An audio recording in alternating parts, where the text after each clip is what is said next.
100%, 100%. I've always been attracted to that minimalistic thing, you know, where you eat right and you exercise and you sleep right and you work hard. For lack of a better term, like a Spartan lifestyle, you know, like the ancient Spartans, you know, where it's all business. You know, you're a warrior. You go to work. You do your job. You do your best. All the time is your best. Better, better, better. And you know, that's been something that has always, you know, it's always clicked over for me as something that attracted me. That lifestyle thought process. I remember, you know, being a kid and the idea of working really, really hard.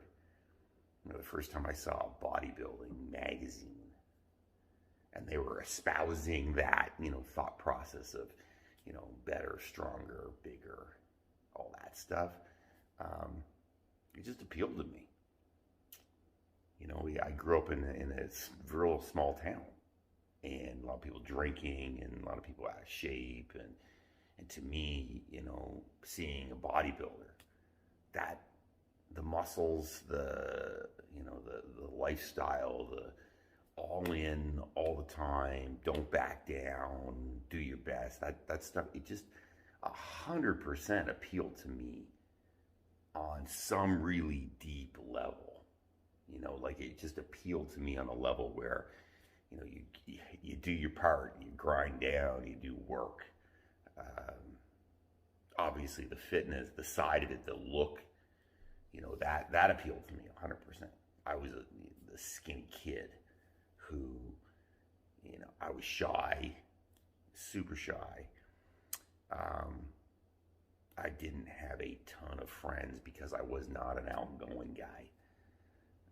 I wasn't from the area, and I felt that, you know, I wasn't from that town. We moved from Chicago to, you know, this little town, Judik, when I was a kid.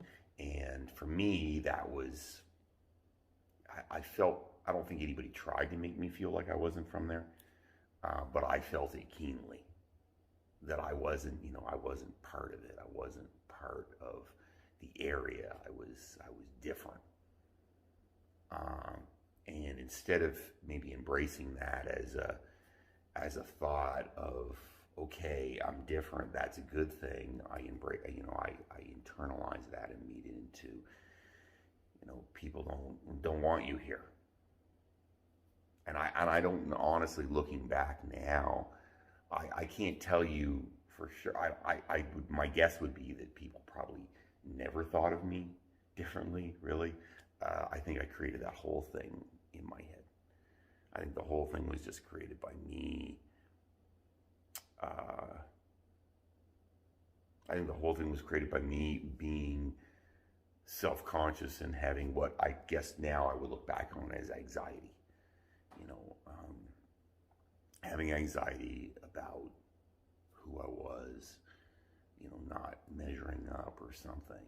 And yeah, I think that's probably it. I don't think the people did it to me. I don't think, you know, the kids I was around or the adults or anything like that did it to me. I think I did it myself. And then seeing something that was so different from the norm, you know, bodybuilding, football, very different from the norm. Like, you didn't grow up with that stuff. Football's not a thing, you know, in Cape Breton, really. And, you know, everybody plays hockey. So, you know, being different, then somehow I internalized that in me, and it became, I wanted to be, you know, I wanted to create things that would make me special to myself or whatever, you know. From that, nobody worked out. You know, this is, you know, the early 90s, people didn't really work out. It wasn't a thing. So the idea of working out then became very appealing.